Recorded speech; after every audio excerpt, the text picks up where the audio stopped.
40 దినాలు కొండ మీదకి వెళ్ళి ప్రార్థన చేస్తా కిందకి దిగి వచ్చేసరికి మోషే యొక్క ముఖం ఎలా అయిపోయింది? చాలా ప్రకాశవంతంగా మారిపోయింది. మోషేకి తెలియట్లేదు ఎంత అందంగా మారిపోయాడు, ఎంత తెల్లగా అయిపోయాడో తెలియట్లేదు మోషేకి. కానీ చూసిన వాళ్ళందరికీ ఎలా కనబడుతున్నాడు మోషే? చాలా మహిమ చేత నింపబడిన వ్యక్తిలా కనబడతా ఉన్నాడు. కూర్చున్న వాళ్ళు, నిన్ను చూసిన వాళ్ళు నీలో నుండి ఆ అభిషేకాన్ని టచ్ అవుతా, నీ దగ్గర నుండి అభిషేకం వెళ్తా ఉంటే చూడాలి. ఈ అభిషేకం యొక్క విలువ దావీదుకి బాగా తెలుసు. అందుకనే దావీదు అంటాడు, ప్రభువా నా తలను ఏం చేయి, నూనెతో అభిషేకించు, నా తలను అభిషేకించు ప్రభువా. అభిషేకించాలి. ఎందుకు మనము తల అభిషేకించబడితే వచ్చే ఆశీర్వాదాలు ఏంటో త్వరగా చెప్తాను చూడండి. మత్తయి సువార్త 6వ అధ్యాయం 16వ వచనం.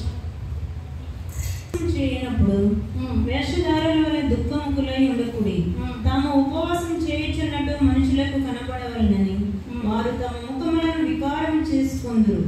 వారు తమ ఫలము పొంది ఉన్నారని నిశ్చయముగా మీతో చెప్పుచున్నాను.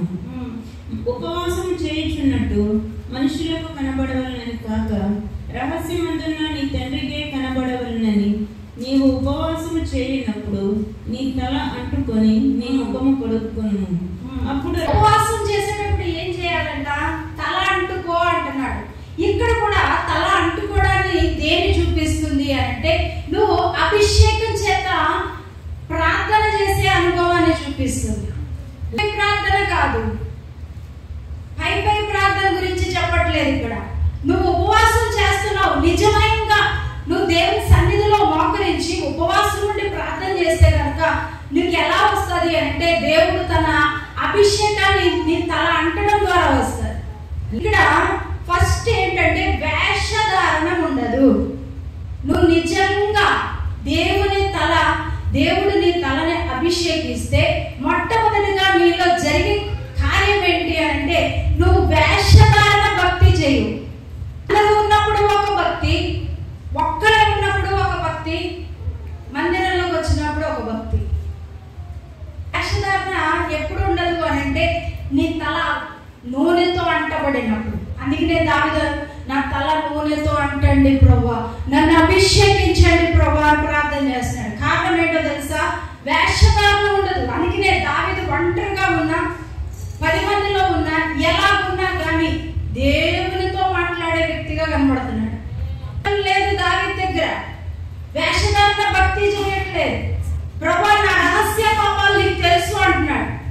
నువ్వు చెప్పగలవా ఆ మాట? దేవుని సన్నిధిలో నిలబడి చెప్పగలుగుతామా? నా రహస్య పాపాలన్నీ చూపించంటే దేవుడు ఒక స్క్రీన్ మీద చూపించాడు అనుకోండి, ఎలా ఉంటది? దావీదుకి ఎంత ధైర్యం ఉందో చూడండి. నా రహస్య పాపాలన్నీ నీకు తెలుసు, నేను ఎలా ఉన్నానో నీకు తెలుసు. అందుకే నేను నా తల ఏం చేయి, నూనెతో అభిషేకించు. వేషధారణ భక్తి ఉండదు మనకి. రెండవదిగా ఏం కనిపించదు అని అంటే, ముఖంలో దుఃఖం కనబడదంట. నీ తల కనుక దేవుడు అభిషేకిస్తే